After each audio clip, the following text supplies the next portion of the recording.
Boom. What's up, bitches? Oh, you drinking one of my Snapples? This motherfucker over here drinking people's Snapples. Sure shit am. Horse You shit. say, go get a drink. Don't touch my fucking Snapple. I did not say that. You're right. I did not specify. Whatever's in the fridge is open to guests. I'm drinking that shit. He is. Oh no, I'm gone. Bye. That's right. I'll be back. Boo. Joe, did you see they announced Monopoly Ghostbusters? I did not. Yes, sir. That's pretty cool. I was like, well, that's pretty cool. You know what I mean, dog? I would like Just to the put time that. to actually, release it too. Yeah. Speaking of which, you guys interested in playing Uno? Like the card game. Mike knows why. So Xavier Woods on Up Up Down Down has gotten with Tyler Breeze, Adam Cole, and Cesaro lately. And they're on episode 4 today, right, Mike? Something like that. Where they play Uno. They're playing on the PC, but it's available on Xbox and stuff. And they've been playing not custom rules, but what are they, add-in rules or something? Yeah, So it's very weird. It's a bizarre Yeah, so game. I guess in 2017 or something, Uno introduced the digital version to have a bunch of stuff in it where you can add these weird different rules where like 7s and 0s do certain things. Like 7s allow you to choose another player's cards to swap hands with. Like you choose to swap hands with that person. Like the whole fucking hand. Yeah, whole So thing. They have like 2 cards. Yeah, or they're on Uno. You just boom, now you're on Uno. Zeros, if you play anyone plays a 0, all the cards rotate in the order of play. So all the hands is switch, yeah, whichever way it's going at the time. Then they released like last year or something called Uno Flip, which apparently is a real game in Uno. Okay. So what happens is the Uno cards. So normally you look at Uno cards, right? The back of the card says Uno. The front of the card has the number, right? In Uno Flip, both sides of the cards have stuff. And the flip side has different colors, 4 different colors, and has different things on them, different attributes. And so if anyone plays a flip card, no matter what, your cards flip. So, and the crazy thing about it is you can see the other player's hands when they're flipped. So you can see the back side of the cards. Right. So as soon as you flip, if you have a good enough memory or you're paying attention, you'll know what the other players have in their hands. Play to or avoid. Yep. And then you'll know what their regular Uno hand is because now it's on the back of it and you can see that. It's fucking crazy. And so they've been playing it on Up, Up, Down, Down, and it makes me laugh because Cesaro gets so fucking mad. Like, so fucking mad. That's a little bit of feedback, I'm guessing. Why though? Yeah, probably just move it away a little bit. But it's just hilarious. Because, like, he gets so, like, egotistical when he wins. Like, he's just like, yeah, yeah. And then when he loses, he just fucking gets so mad. And Xavier gets mad when other people win, especially because the other people kind of team up against them, like the other 3, Right. because they're on the other channel that's done through Up, Up, Down, Down. When Xavier went out, Tyler Breeze was doing a lot of the Up, Up, Down, Down videos. But he called it left, right, or left, left, right, right. And so, like, they had shirts made, and 3 of them wear them. It's really funny. But I was just like, hey, you guys want to, like, try this out on the old Xboxy thingy or something? Since, obviously I'd be okay with that. I used to love playing Uno when I was a kid. We'll start with regular Uno, not fucking dickbag Uno at first, until we get, like, not the flip version. I mean, either way, it's just, it's so funny, though. Let's see. Is there a release date for this year, Monopoly?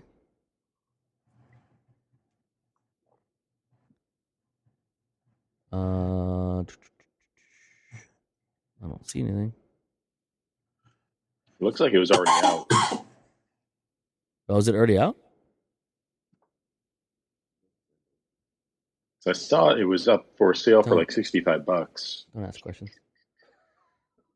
For how much? 65, I think it said. Oh, this says it hits retailers this weekend for $30. Oh, that was weird. Yeah, I would not fucking buy it for that much money. Yeah, 60 something. Fuck that. Yeah. I mean, I got money to spend, but not Yeah. that kind of money to spend. It's probably one of those, like, this one was from some company called Toynk, Oh, Toynk Toys for $58.99. some bullshit. But yeah, you're right. Like GameStop and other places are $30 to $40. The card holder is a trap. That's funny. Nice. Does it make... Wait, it makes sound effects. Yeah.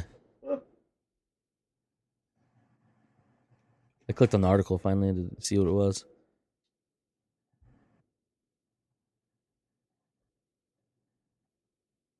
And 6 tokens fans of Ghostbusters can play as iconic gadgets and accessories found in the original Ghostbusters movie, including the PKE meter, proton pack, ecto goggles, but I can't talk, radio, and Dana Barrett's cello, and Janine Meltz's glasses. Melnitz? That's pretty funny. Melnitz, yep. That's pretty fucking hilarious. On the box, it has a press button and it has a little speaker on it. What does it say? I don't know.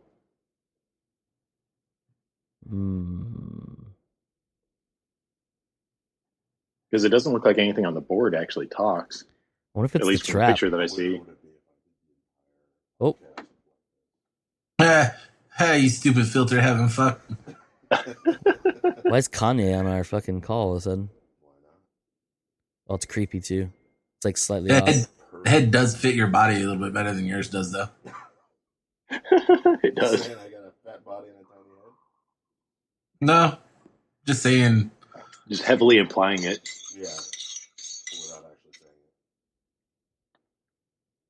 Heavily applying it. That's pretty cool.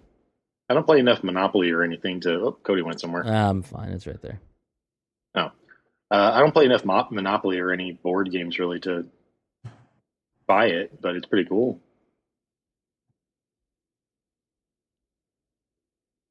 It is pretty dope.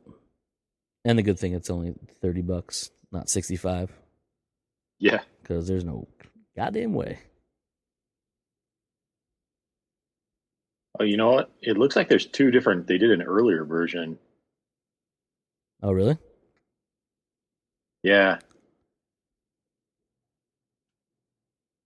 Westworld got renewed for a 4th season. Nice. Right? I still have to catch up with the current season. I think I'm 2 episodes behind now. I'm only 2 episodes in, so... Oh, On what? You're only 2 episodes in? yeah. How's that possible? I've been playing a lot of video games. On 2+ Apparently. seasons. And watching Scrubs. Scrubs is so good. How far are you in now? I'm on episode 14 in season 2, I believe. Yeah. I started rewatching Scrubs after we talked last week, and I'm episode 10, 11 of the first season or something like that. There's Yeah. so much that they Too. introduced in the first season that I didn't think was introduced until later seasons. Yeah, they're setting up a lot of stuff that I sort of kind of knew from back in the day. Like the little bit I knew about the show. I was gonna say, from back in the day, you didn't watch the show. Well, yeah, but you get like bullshit clips or whatever on like social media and nonsense like that. Yeah. Super out of context a lot of times Not because gonna lie, it's so hard to remember that far back in terms of what social media was like, besides the fact that Facebook didn't exist and MySpace was the big thing. that's probably true. Definitely true.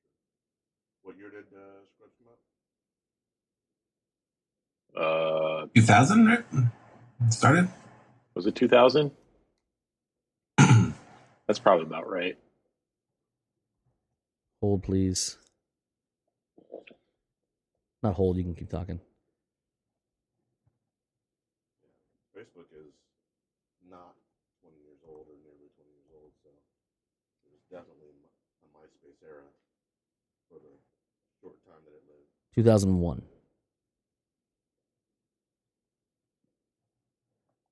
Oh, what a great year to get started.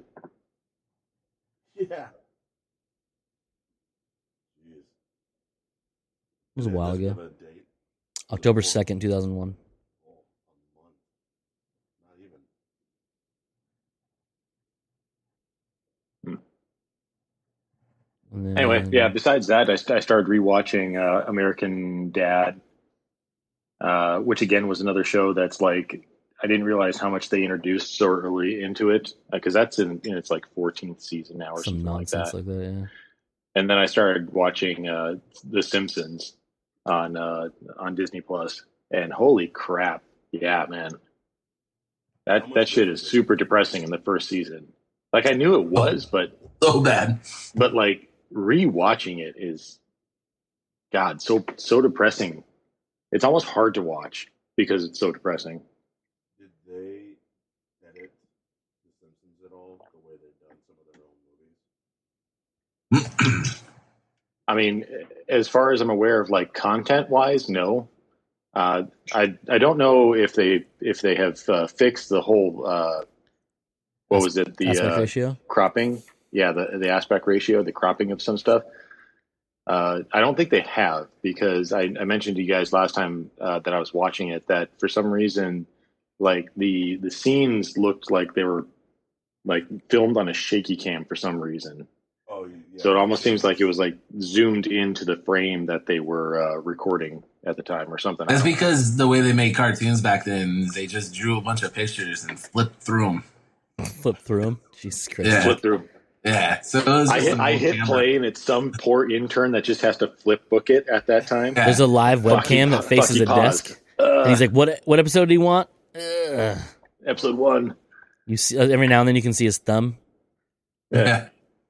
He has to hit play at the exact time for the audio to go. Let's see, what else have I been watching? Shit ton of YouTube.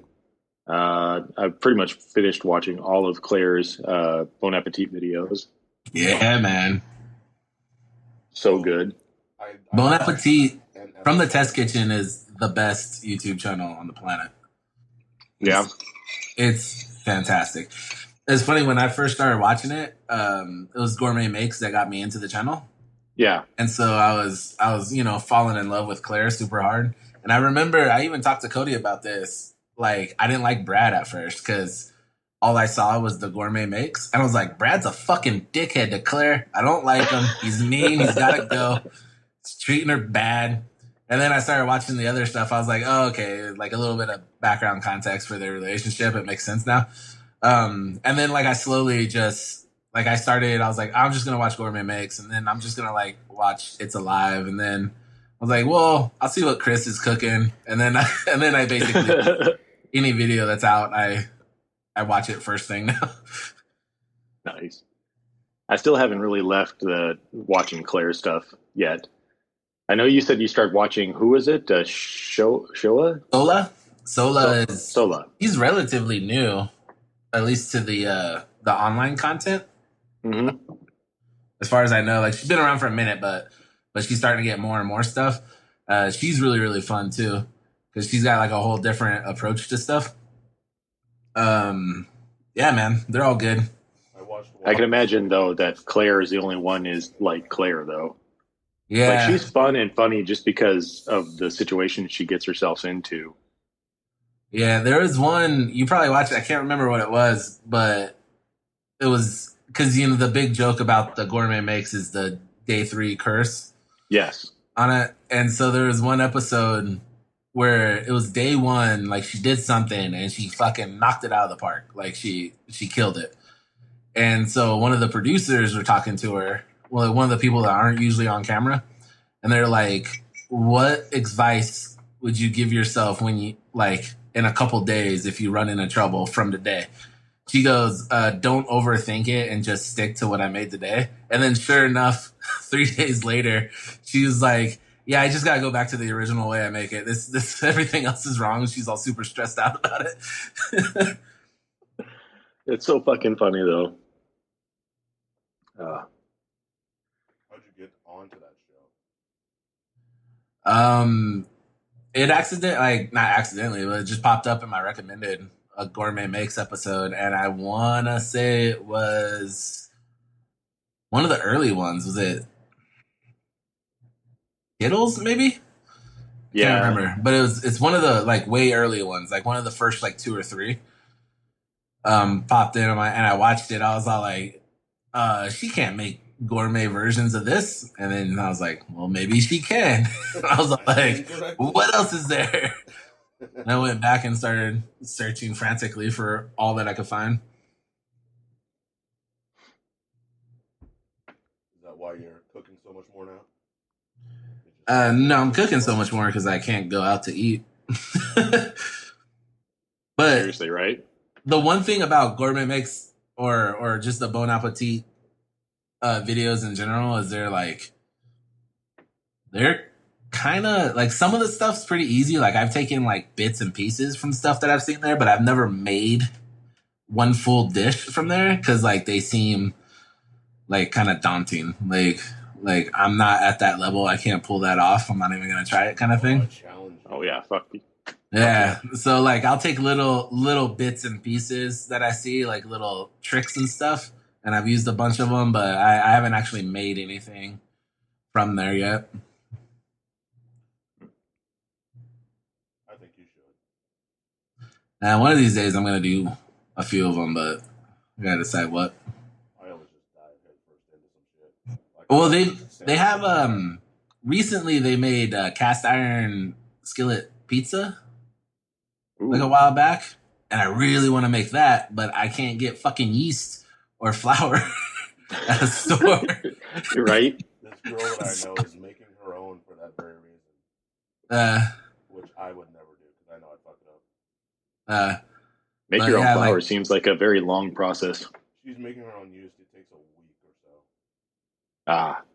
Because like the recipe just requires like you need fast acting yeast because it's just let it proof for like an hour kind of thing for the dough. And I was like, I could do this, and then every day at work I've been like, nope, no yeast, nope, no yeast, nope, no. Okay, all right, well, guess I won't be making this anytime soon.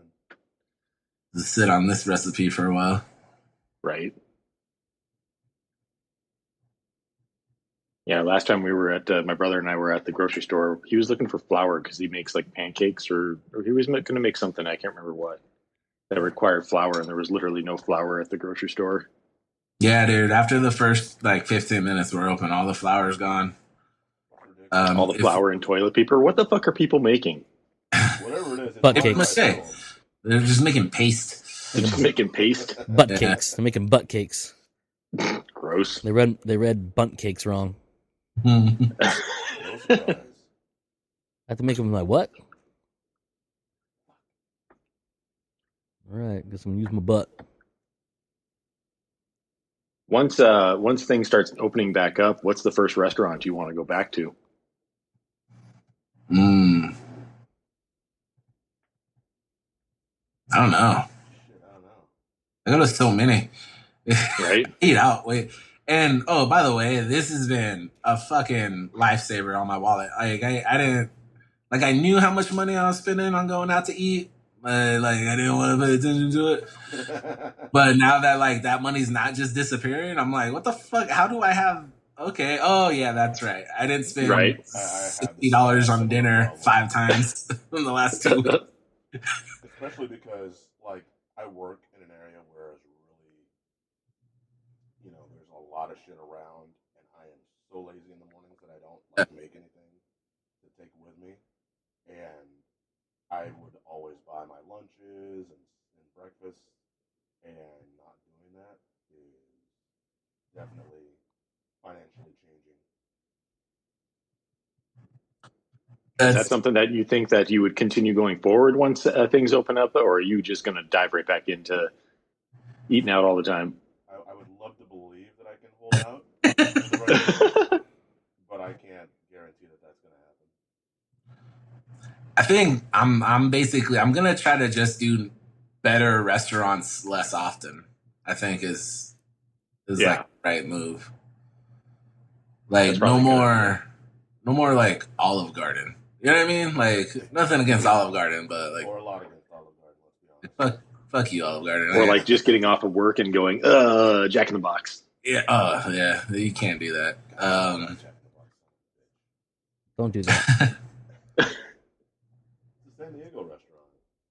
Yeah. San Diego base. Still not great. I mean, nothing fast is great. Jack in the Box at 2 a.m. if you're drunk, is fucking amazing. Hell yeah. But then it felt worse the next day than if you just drank a lot. Bed. It's regret and bad stomach. Yeah, it's a bad combination.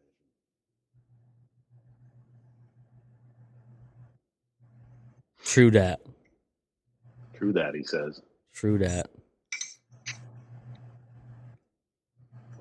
I think my go-to when everything opens back up will probably be like Lolo's or Alvin Teresa's. Those are the really good. two places I've been craving super hard. Sounds fantastic. I was watching. I know Cody watches the Good Mythical Morning and the Good Mythical or Mythical Kitchen stuff with Josh. His quarantine thing that they did a couple days ago, if not a week ago. Days are blending together so much. Where he does that Thai. Was it Thai? Yeah, it was like the Thai waffle that he does. Oh yeah. But it's like chicken. It's like chicken, like Thai chicken, and then he literally bakes all that into a waffle. It was literally like hashtag quarantine leftovers or something like that. It's a whole thing that a bunch of YouTube chef celebrities like Binging with Babish and whatnot are trying to get people to at least do takeout orders and then order enough food so that you have stuff for the next day and then make something out of it. And his was literally making the Thai chicken waffles, and it looked fucking delicious. And it just made me want Lolo's once he finished it. Yeah. I just want Lolo's in general, but that's just me. This is true. If you separate the three words, I like them all individually. So bringing them together sounds good. Yeah. I'm trying to remember the last time I even had Thai food. I honestly can't. It might have been when I was in Tempe. I don't think I've ever had Thai food proper. What? That's got to change. Well, the problem with that too is like obviously we live in Arizona. Where do you go for good Thai food? I don't know either. Thailand. Tempe is the only place that I can. Thailand. I think that's the move. I've like the one place that I had recently was a disappointment. So it's hard to say. And where was that? And what'd you get? I can't even remember the name. I got it off of Uber Eats. I'll have to go on the app and take a look, but it was not good. So stand by, I'll look. Okay. But yeah, like I said, the last time I can remember even having it is when I lived in Tempe for like a year or whatever it was. Goddamn fly. I went there with a friend, and it was pretty good. But it's one of those things too that like that's the first time I've ever had it, and you don't know what to expect, and a lot of it has peanuts in it, and I'm always a little weary about eating things with peanuts in it. Because it tends to the peanuts tend to overtake the taste of the dish. I don't know. That's why I would like to have another place that's around here somewhere so we can go there every once in a while and try out different things.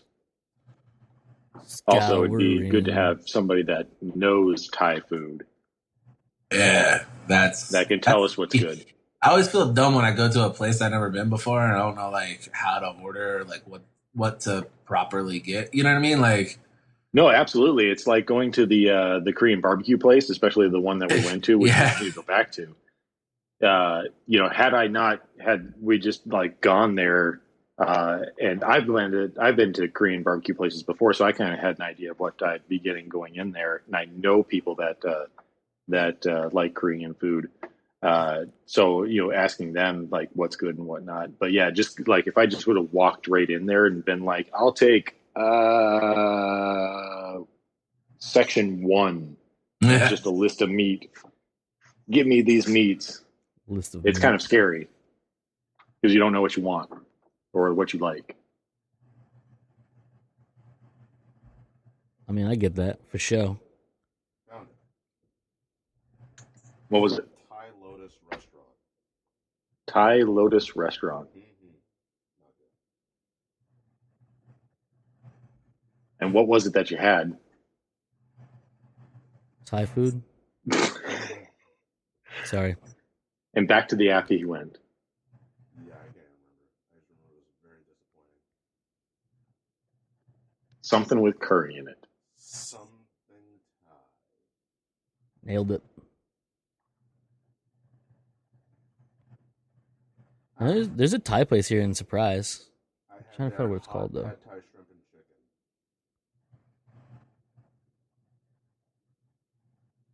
He's shaking his head furiously for people who can't see him. No bueno. Yeah, he came back in the middle of the shake. Okay, hot, but lacked any additional flavor other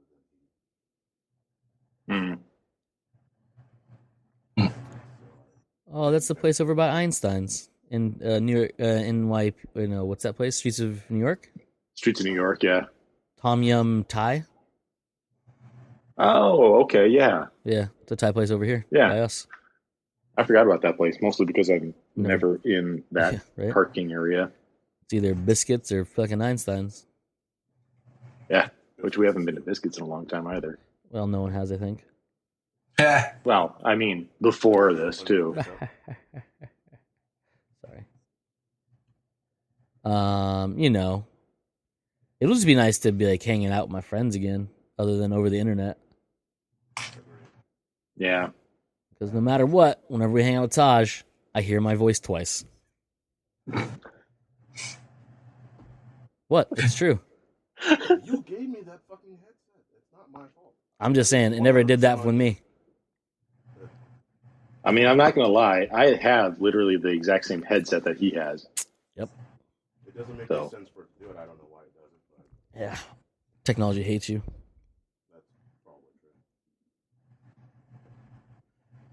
When you get a certain age, technology just revolts against you. That really can't be true because you're a dick, and that's mainly the reason. Well, none of us have hit that age yet, besides you. So It's true. When we get there, we'll apologize to you. But until then, If it happens. If it happens. There's nothing good about being the oldest person. Yeah, we get made fun of. yeah, Yeah. The only good thing is I probably have the least amount of gray hair out of all of us. You don't have any hair. that's true. There's a patch of gray hair there. That's not a lot of hair. 4 hairs. That's You more have than 4. Hair, gray hair in your beard than I do. Joe, for sure. Oh, yeah, She has more gray hair than all of us combined. That is also. that's true. I'm pretty sure Mike's I have the least amount of hair out of everybody. You have more hair on your face than Taj has an entire head. that part. That's is true. That from under beard yeah. right there is This part just stopped. It was just like it quit. yeah, gravity pulled it down to your chin. Yeah, is that what happened? If Yeah. I were to just decide to A couple more years, and my ball sack's just gonna be fucking Hairy Yeah, as man. fuck. braidable. But- You gotta let the hair on top go, and then the beard will grow. Yeah, for some people, not for Joe and I, clearly, Clearly. no, because clearly. we don't have that Joe's problem. Canadian. He's got something No. going on. He's got the lumberjack gene. You're Scottish. Yep. Both. Depending on what mood Joe's in, he's either like the romantic lead in an 80s action movie or a villain in a 90s action movie. It just depends on his mood that day. Into the 2000s. Yeah, right now he looks like he's in a good mood, and it looks like he like just recently got out of the shower. So it's like, I did. yeah. So right now he looks like the romantic lead. On that note, yesterday I think it was because I've been wearing my hair like back at work. You know. Oh, gross. Oh, go fuck yourself. Oh, Awesome. Thank you. I meant I'm so a guy- excited for Gross. you to slowly turn into Eric Roberts and then Sam Elliott. Guess I'm okay with that. This is the greatest 1-2 hit ever. One of the guys at work was like, "Hey, did you do something with your hair?" And I was like, "No, because I'm wearing it back." And he's like, "You look so much younger." And I'm like, "Really?" And I started making fun of him. Me and Daphne started making fun of him because he's saying I was looking old, whatnot. And he's like, "No, no, like when you have your hair down, you look so much more mean." You It's look like, like you're gonna be the final fight in a Jean-Claude Van Damme movie. yeah, right. Just like Wow. Complete change. I don't know if that's good or bad. It's a it just thing. depends on my mood. Yeah. God damn it, fucking Nat now. What the hell? Definitely not. Probably close your windows. My windows are always closed. Wash your butthole. Damn it! I knew I forgot something. We could see it from the video. That's never good. That's never good. No. Pile of dinosaur shit in Jurassic Park. The dino DNA. Trying to find news to talk about. There's fucking shit all going on. There's nothing, dude. Yeah, there really isn't anything. Jack Nicholson's birthday. Aside from Oh shit. all the shit that we talked about yesterday. Uh, Teaser and new dates and all that shit, but that's not really good news. No. Yeah, that's a Yeah, bullshit. right. Jack Nicholson's 82. What's your favorite Jack Nicholson movie? Ooh. Probably One Flew Over the Cuckoo's Nest. It's a good one. That is a good one. I do like him in Batman, though. I agree with the Batman. Um,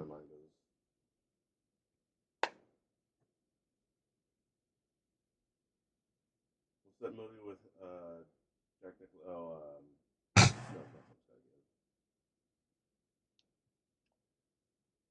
We don't know yet. As Good as It Gets. Was that him? Yeah, he's in that one with Helen Hunt. Yeah, that's one. He's got OCD. Yeah, that was a good one. He's got a pretty solid hit list, dude. Like you go early on with One Flew Over the Cuckoo's Nest, and then like The Shining is in there, and then like later on he was in like A Few Good Men and As Good as It Gets, and then You can't handle this list. yeah, and then Departed. Yeah, The Departed is fantastic with him. But I don't know if he held that movie up as much as he was just a good supporting role.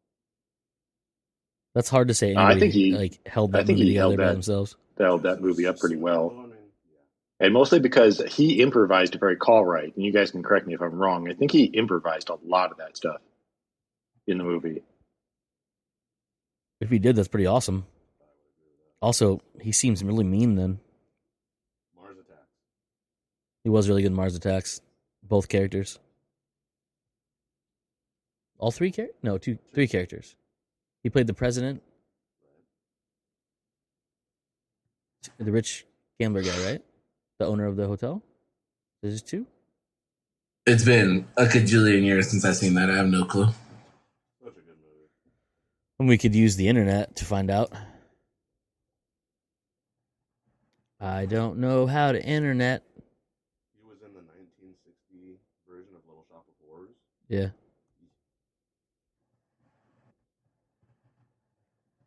Mars Attacks.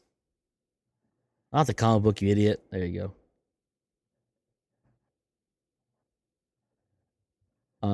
2. Because he was President James Dale in Artland.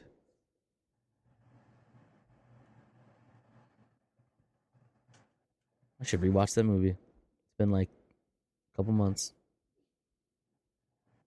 Nah, it's been longer than that. It's been a while since I've seen it.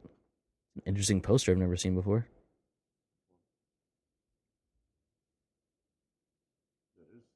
It's very, very bizarre poster. Well. Yeah, it's a lot of green brains. That's what she said. No. You think he's got one more movie in him? Like a lot of older actors that way at the end will throw out one last like, Jesus. oh god damn it, Tosh. Where's your pop socket? I know you've had one at some point. I Fuck. have never had one. He's got one of those cases with the salmon that slides Fin out in the built in. back. Gross. No, none of that shit. Just standard old fashioned. Belt clip. Fuck yeah. Oh, The dad circa belt early clip. 2000s. And to answer your question, like I don't think so. Like another blockbuster, is that what you're getting at? His last movie was in 2010. Really? What was it? How do you know? Because it doesn't feel like The Departed was very long ago. He did I'm Still Here with Casey Affleck. Well, he played himself. So that doesn't really count. Because that's that weird documentary thing with Joaquin Phoenix. And How Do You Know is the same year. He hasn't made a movie in 10 years? Crazy, right? Damn. God damn. Why does it feel like I've seen him before in something else? Just rewatching shit or what? Yeah, because he's been in a Those Lakers gajillion games that things. you watch. It's funny because you look at his list of movies. He hasn't been in. I mean, he's been in a lot of movies, Right. but he's only been in 62 feature films. That seems like a low number for Jack Nicholson. I mean, he did like only because the old timers always knocked out like 20 movies before they got famous back in the day. well, yeah. I mean, he did like in 1960 he had 4 movies that he did. Good year. Yeah, I mean, he has multiple movies a year. 70 he had 3 movies. 75 he had 4 movies. A lot of shit going on. Know what I mean, ooh, Witches of Eastwick. If you had to Oh, name one that was a really good movie. actor who might have like one last good punch in him, who would you say? I would say Sean Connery. If he can get his butt together. They can cast him in something where he can wear a diaper. Yeah. I don't know. I think you would have to cast out actors that are still really, really active, like Ian McKellen, stuff like that. I think Jack Nicholson's got one in him, dude. I don't know where he's at mentally with wanting to act, but if something came along and was the right role of like Something he's looking for. yeah, something dramatic, like an old like a father-child relationship thing, and he's been gone. You know, like just something. Seems like there's something out there that he can get to. I'm sure. Maybe he's just happy. Well, I was gonna say no because he doesn't have basketball to watch anymore. Yeah, right. Maybe the quarantine's gonna make him want to act again because he doesn't have basketball to go watch anymore. You'd be like, You still nope, thinking I about need Joe? it. No, I No, can't think about it. I can't think of any older actors. I'd have to look at the list.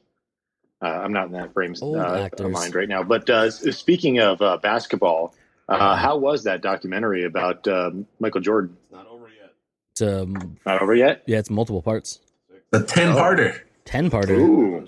over a course of 5 weeks is how they're going to release it. So So what are we up to now? Just 1 or 2 episodes? just the first 2, yeah. So First they're going to two. do 2 a week for the next 4 weeks now. The first 2 were fucking amazing.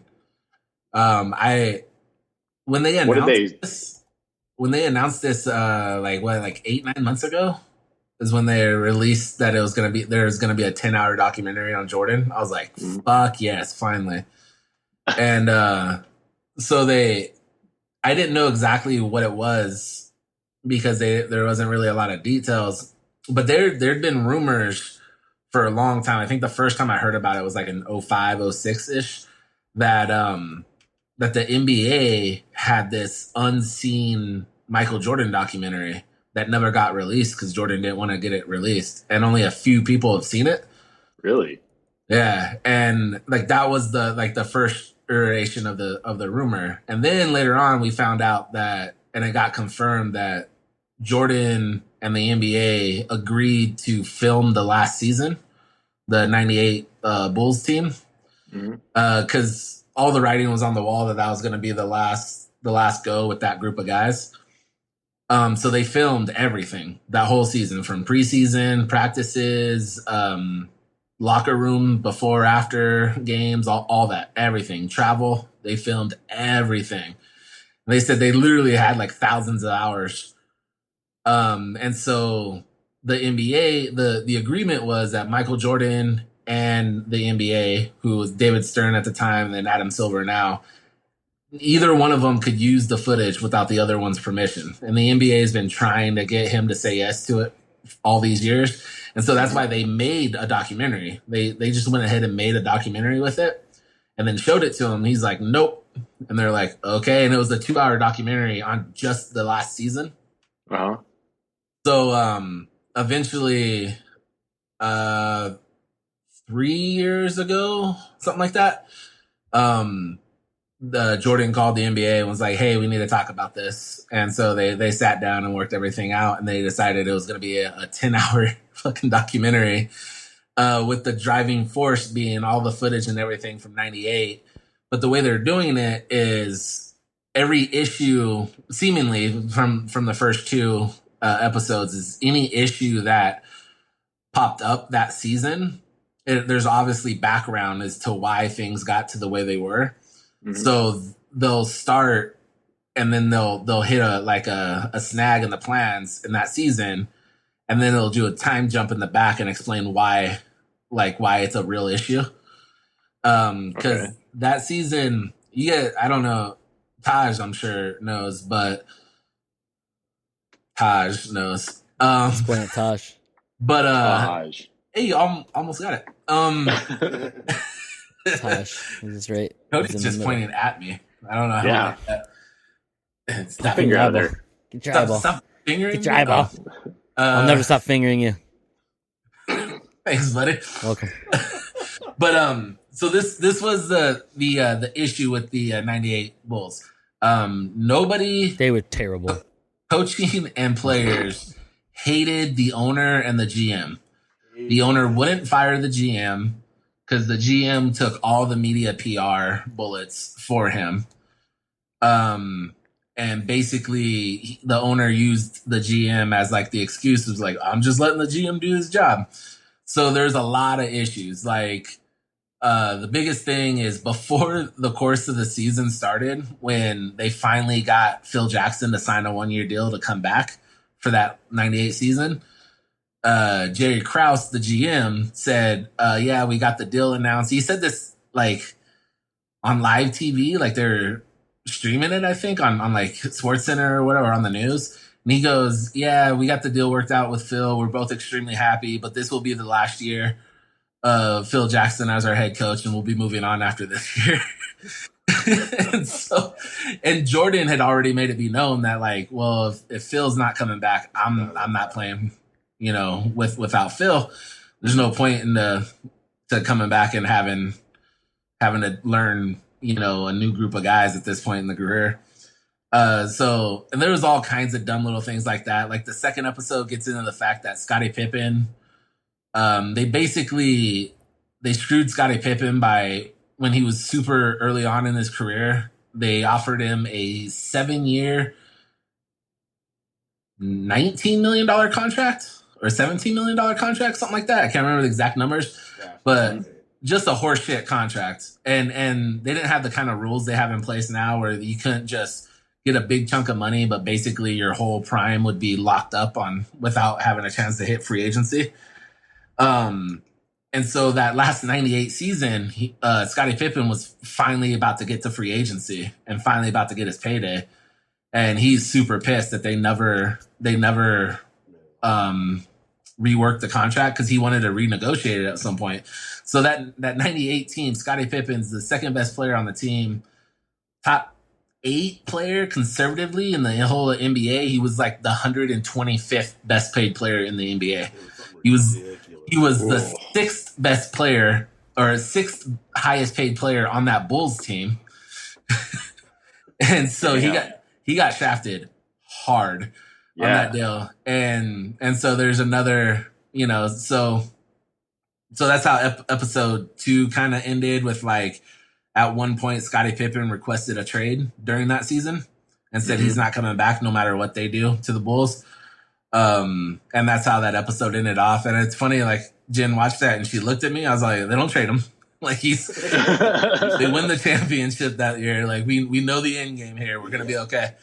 But yeah, so the way they're doing it, like progressing through the season and then jumping back in time and giving background story, it's really, really neat. And it's very well done. Like the highlight so far is they talk about Jordan's like big, like coming out on a national stage party is when his 8th seed Bulls went up against the 1st seed Celtics, which is one of the best iterations of the Celtics that year in 84 or 86. Jordan in Boston scored 49 the first game. They lost, but he scored 49, which was like ridiculous. Nobody scored 49 on the Celtics. That team was way too good. And like the players are like, well, that was good. We won, but like he's not going to do that again. No one's going to score that many points. And then the next game he scored 63. Like he still lost because that Bulls team was just trash outside of Jordan, because that didn't even have Pippen yet. That had none of the guys that won championships with them, and Phil Jackson wasn't even the coach yet. But they cut this like 3-minute highlight video in the documentary of Jordan's 63 points versus the Celtics, soundtracked to LL Cool J, and it was one of the dopest fucking montages I've ever seen in my life. Like, it's so good. I went back and watched just that part again afterwards. It's so dope, dude. Yeah, I haven't watched it yet. Which LL Cool J song did you choose? Oh, fuck. It was, not Don't Call It a Comeback. His first big one. I can't remember. Sorry. You'll figure it out. Yeah. Just watch it, Taj. It's on ESPN. It's produced by Netflix. Yeah, and that's the other thing is, so they knew this was going to be a hefty price to pay because Jordan was still going to get a payday off of this. So Netflix finally stepped in and was like, ESPN, you do most of the work. We have to approve like the director and stuff like that. And they decided, we'll let you air it. And then a couple months after the completion of it's aired, it's going to pop up on Netflix, and Netflix is going to own it. That makes sense. So it's internationally, it's on Netflix the day after it airs on ESPN.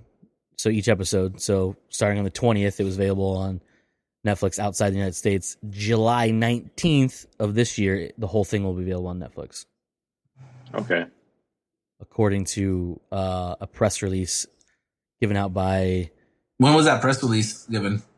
Because this whole thing's released early because of the quarantine and shit. Yeah, this wasn't supposed to come out till a couple months from now. So it's supposed to come out in June, but due to the coronavirus pandemic, and a trailer was released. The final trailer was released early, telling that the date has been moved up to the 19th of April, obviously, just this past weekend.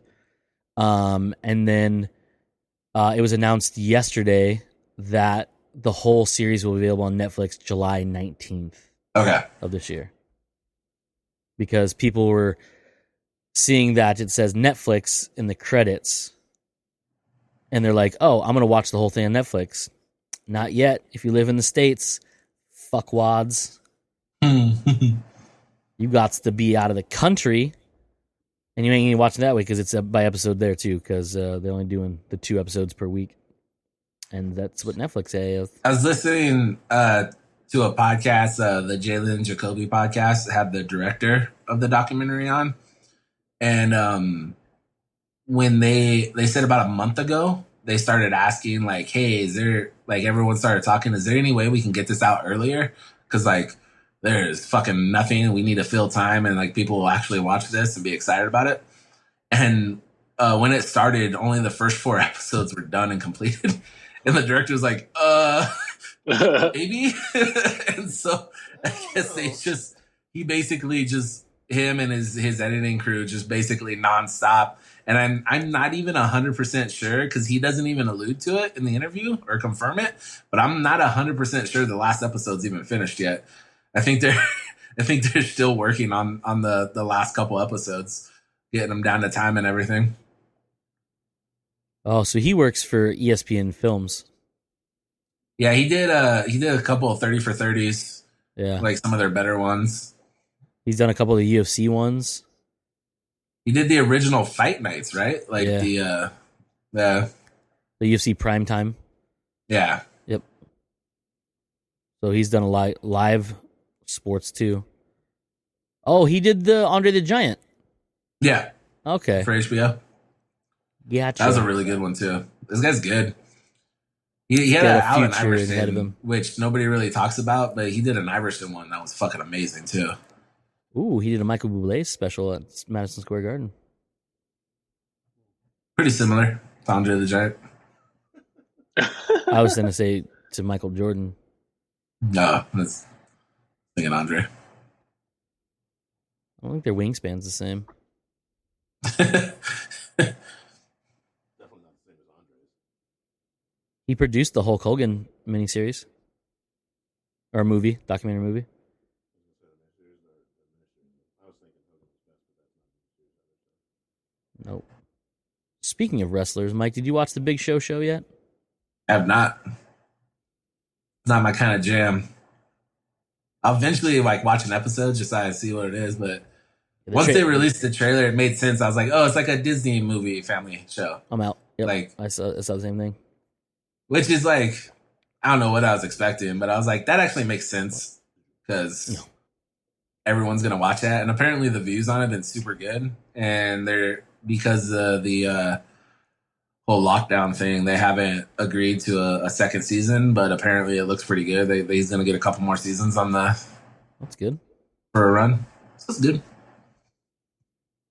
And that's all available on the WWE network? No, that one's That was Netflix. somewhere else. That one's Netflix. Okay. Yeah, that one's Netflix. WWE just signed a partnership with Netflix. Right. For 25 things. And that was their first big thing to come out that was like super wrestling influenced. And then they had that kids movie, that family movie come out last week too. I legitimately am surprised that they folded the XFL. Well, you can't. Are you though? The first season ends in a situation like sports this. is canceled, but from a marketing standpoint, from a execution standpoint, from the from a standpoint of like a B league or a farm league or the NFL, I would say that was all successful. And to me, that was the part that stood out in terms of what the XFL did and set up for a promising future of aspiring NFL stars or guys that are just shy of the talent that it would take to be in the NFL. Yeah, the shitty thing about this one is this time they did everything right. Yeah, that's the thing. But the timing just fucked them. the bat suit ruined it for everybody. Yeah, when you have to cancel the rest of your very first season and you don't even get to finish it out, and you don't, because right at this point you don't know when you can't reschedule anything, you can't do anything basically. The whole season's done for sure. Yeah. Well, it's not even that. They don't know when anything can start up again. So at this point, having a brand new league until winter of 2020 to prepare for because they launched in February. Yeah, right. Like February or like 2-3 weeks after the Super Bowl. Yeah, or I think 2 weeks after the Super Bowl. Yeah. It was the Sunday after. Was it the Sunday after? Yeah. So to me, that gives them plenty of time. Granted, we'll probably be in a semi, normal world by then, but still. They don't hold the pool, like they can't, because the things where those stadiums are actually like they don't know what else is getting postponed, pushed back, rescheduled, like time frames. There's not even a guess, like a good guess they could make on any type of time frames when these stadiums are going to be available. Like they literally can't do they can't make any plans. Like this timing of this happening was just like the worst case scenario to fuck that league. Because according to like all the reports and everything, they were hitting the profits they were expecting to hit. Everything was going right. Like it was the writing on the wall was for multiple seasons. Like everyone was happy with it. And then this happened, and they're like, well, we can't just pay to keep a product that's not producing anything afloat for a just in case next year. Mm-hmm. So they had to pull the plug on it. Yeah, the WWE was considered essential by Florida's governor. So. That's because Vince probably paid the Florida off. I'm certain. Probably.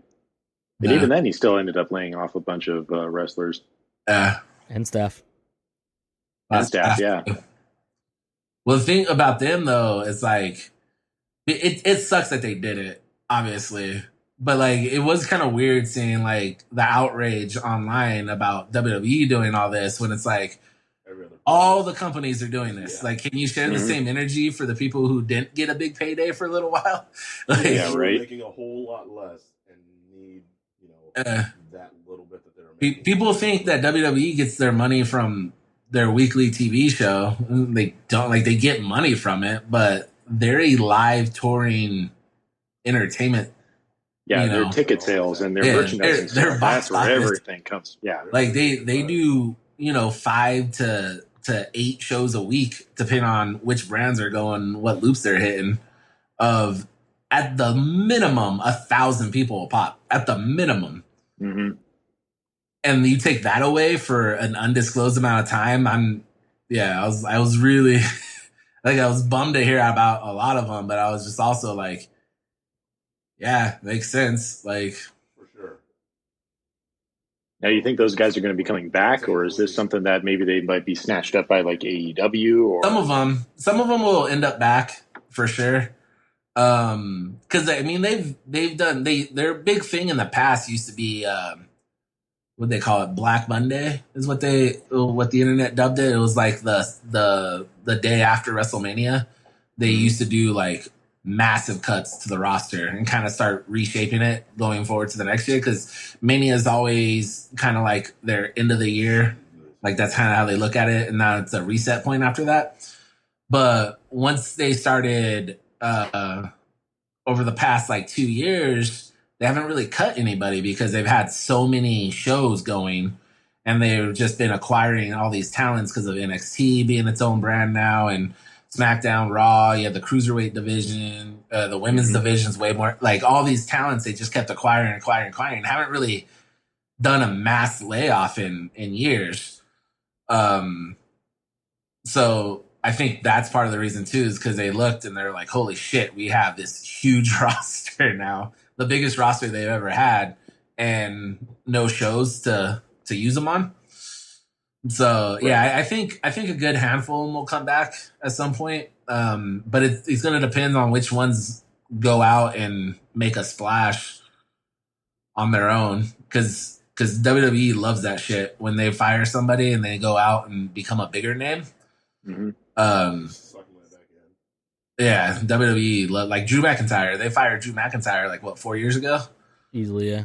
And then he fucking packed on 30 pounds of muscle and then started selling out arenas in other countries and shit in independent shows, and got re-signed, and now he's the world champ. So, and there's other cases like that too. They disappear for a couple years, and also this doesn't pertain to like this firing, but a lot of wrestlers have talked about like their schedule is so intense that like they just burnt out, and so when they got time to go away, they got rested up, they got better at some things, and then went back and were better prepared for it the second time around. But there's some people that'll probably come back when everything goes back to normal.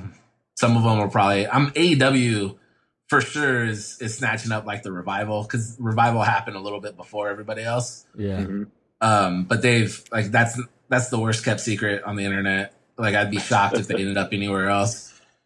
Is AEW even doing shows right now? Yeah, they're doing their one weekly, but AEW hasn't done live events. That's where they differ from WWE. AEW was only planning on doing their weekly tapings once a week. So that's why their shit hasn't impacted that much, because they're missing the ticket sales, but they can still put on the one TV show. Their TV show is where they're making their money. Right. So they're a little less impacted by this than WWE was. Interesting.